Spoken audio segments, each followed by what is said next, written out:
Hello everyone! In this video you can see me making this two-piece gown. I'm Marjolein Turin, designer of Somnia Romantica, and this is where I work. Chapter 1. Choosing my materials. From the mother of a friend I got this awesome pile of antique laces. This color will be the centerpiece. I have this lace, this scalloped version, smaller lace, vintage of course, and eye and hooklet fastening. One of my best investments ever. Choices! Chapter 2. Drawing the designs. That's when I thought, oh yeah, I need to make a design drawing that helps. I was planning to make a smirk, but I decided to make it into a two-piece dress with the antique color as centerpiece. Yeah, I'm happy. I will do.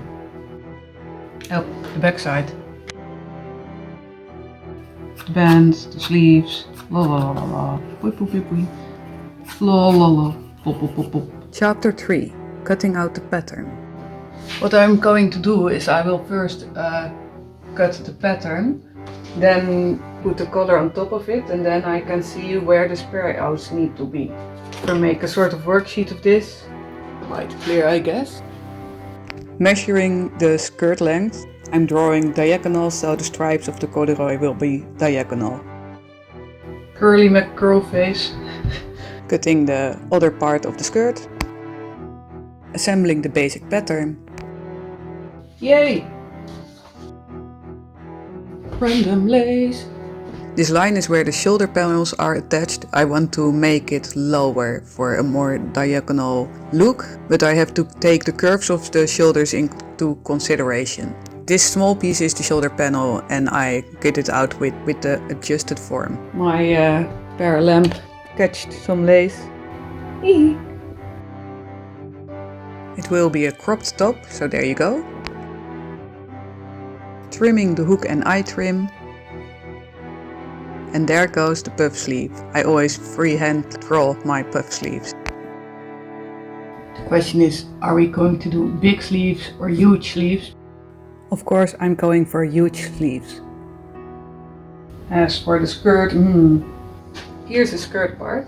So we can measure 98 at the front. 39 makes 117.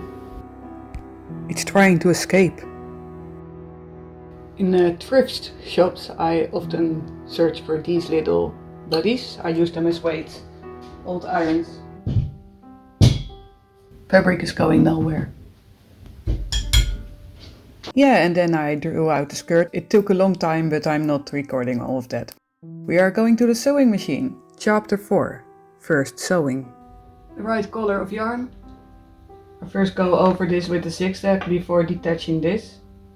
I do this because I want one row of eyes for this fastening. Threading the serger. Putting the fastening through the serger and giving lots of things a nice serger seam.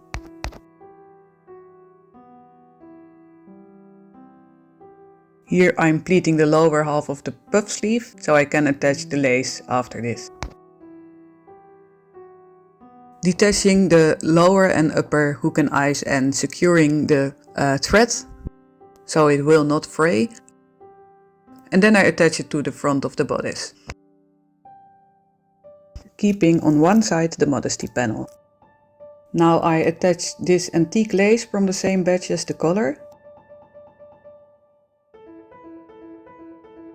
Cute! I don't think this is working. Okay, I'm setting up some light. I think this helps.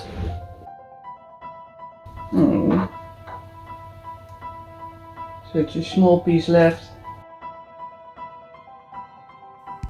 Sewing the mid back together.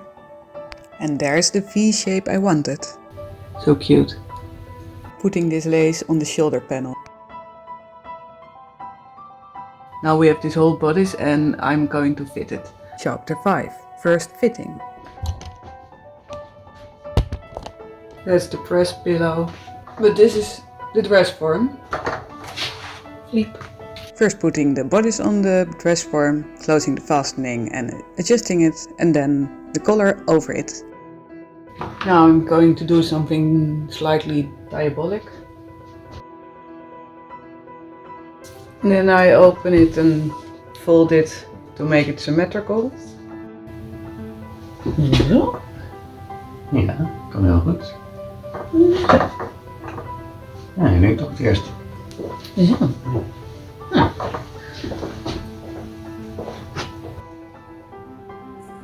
Verder ben ik niet impulsief. La la la. Zeker niet.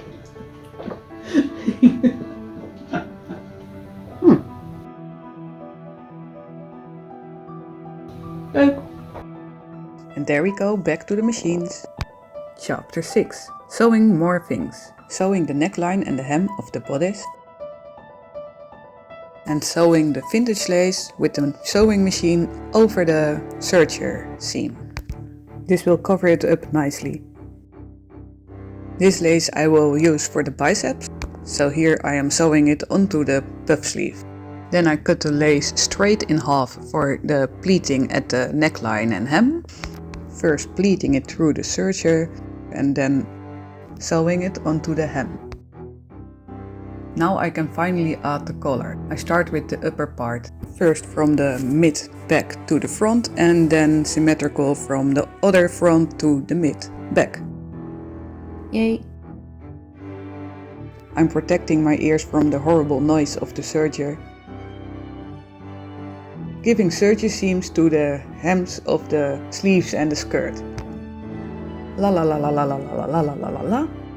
Closing the upper sleeve. Here a moment of contemplation during the threading of my spools. Speaking of spools, this is very unsponsored, but this thing is awesome. Look at it. No tangling, no jumping away. Chapter 7. Pleating a gazillion pleats.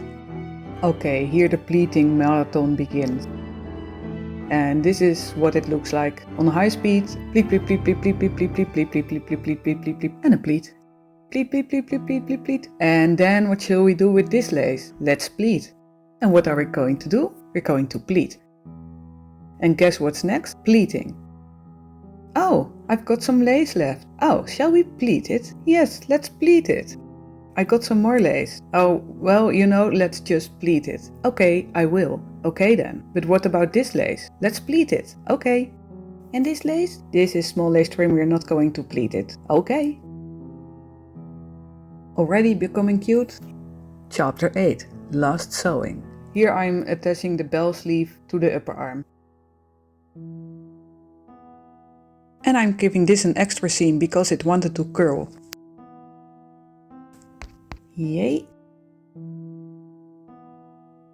Oh wow, look at how I tossed that poor sleeve away.